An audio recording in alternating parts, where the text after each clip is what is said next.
अस्सलाम वालेकुम हुजूर। हुजूर मेरा नाम आयशा नूर है और मैं नॉर्थ लंदन जमात से हूँ।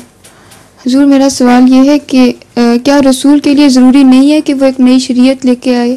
क्या रसूल के लिए ज़रूरी नहीं है कि वो एक नई शरीयत लेकर आए?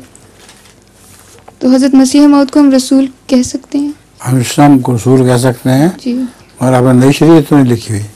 जी। वो कुरानी शरीयत पर ही अमल किया है। हज़रत ईसा नई शरीयत को नहीं बनाई थी। अच्छा। इसलिए मगर आप भी रसूल थे। नबी रसूलन इला बनी इसराइल। नबी और रसूल के लफ्ज़ में थोड़ा सा फ़र्क है ना। रसूल तो उसको कहते हैं कि अल्लाह का पैगाम लेके आए। ठीक है। और नबी तो आइंदा भी खबरें देने वाला हो। जी।